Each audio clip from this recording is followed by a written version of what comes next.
welcome to episode 1 of this Thousand Suns custom paint scheme. Today we will be starting with the bases. After some positive feedback on Facebook and YouTube, a lot of people have requested a guide for how to paint this lava infused Thousand Suns army. I thought I would start with the bases. That's where I started. I find any army looks much better if you can give it a nice base. So let's get started. So this is the base that I've painted during this tutorial. It is a lava effect base with some rock in the middle. The paints that you're going to require are Abaddon Black, Aerial Yellow, Astral Granite Debris, Matte White, Trollbane Orange and Mephiston Red. If you don't have these exact colours, a black, a yellow, a dark grey, a white, an orange and a red will do. You're also going to require some thin cork, 2 or 3 mil, and obviously you're going to require a base.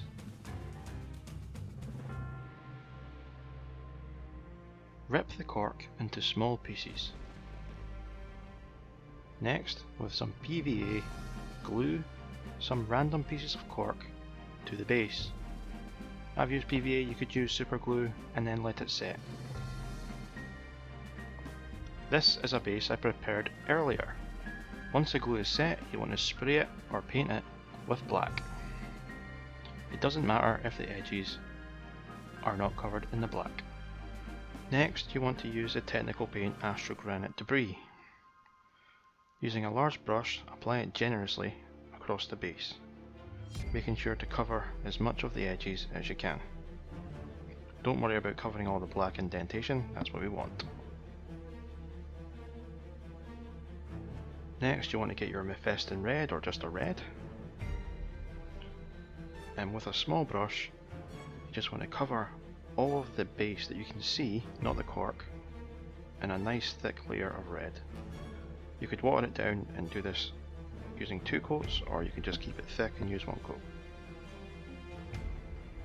Don't worry about hitting the edges of the cork, that is an effect that we want to use later on the rocks.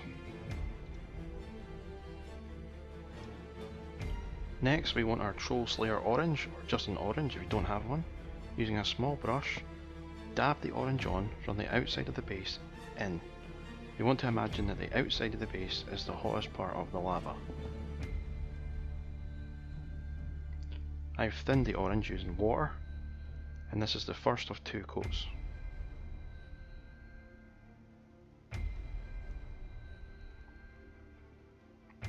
If there's any cracks or spaces in the rock, you want to make sure that the centre of the crack or the space is the hottest part of the lava, so it gets a nice vibrant coat of orange.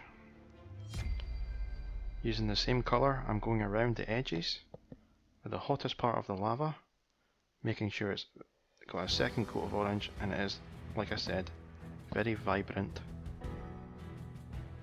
Next, we want our yellow. And similar to the orange, we want to make sure the yellow is as far to the outside as we can, and to the most centre of any cracks or any openings in the rock, so that it's as if it's just spilling into the base from the outside. Don't worry about this, you don't have to be accurate, don't have to use brush strokes. Just dab the yellow on in a random effect. Remember, don't worry if you have been hitting the edges of the cork with the orange or the yellow, this is actually the effect that we want. I chose to paint the Thousand Suns this way because I don't have the patience for the blue and the gold trim. We can see already that the lava effect glow is starting to take effect.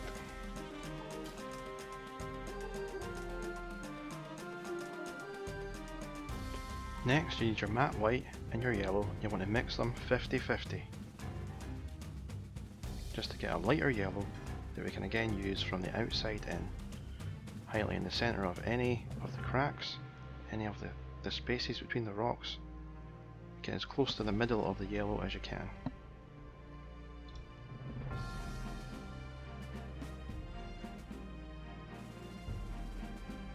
Next, we again want our yellow and white. This time you want 30% yellow, 70% white. So we've got a really light colour. I just want to really highlight where the hottest parts of the lava are, so the edges and just a little slither into the cracks and any openings, a little dot maybe.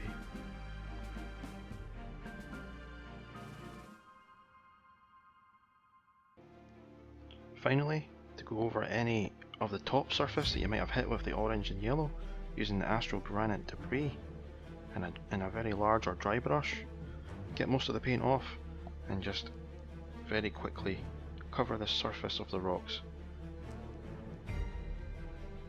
This should get rid of any red, orange and yellow that might have splashed accidentally onto the face.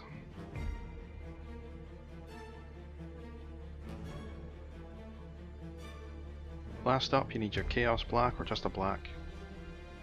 It's the easiest part of the whole process, just to go around the edge. I prefer the edges to be black. You could paint them orange if you want, or grey.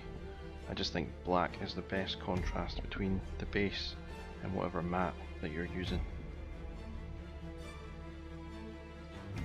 And this is the finished base. It's a very simple and easy effect to achieve. You can see it here on the Rubric Marines and the Demon Prince. I've used this on all the models I've got for the Thousand Suns, and I have to say, when they're all together, it is an amazing effect. Please join us for episode 2, where I will be painting a Rubric Marine. I hope you enjoyed this episode. Please subscribe for more. We will be also rolling out some more battle reports shortly. So yeah, thanks for watching. I hope you enjoyed it.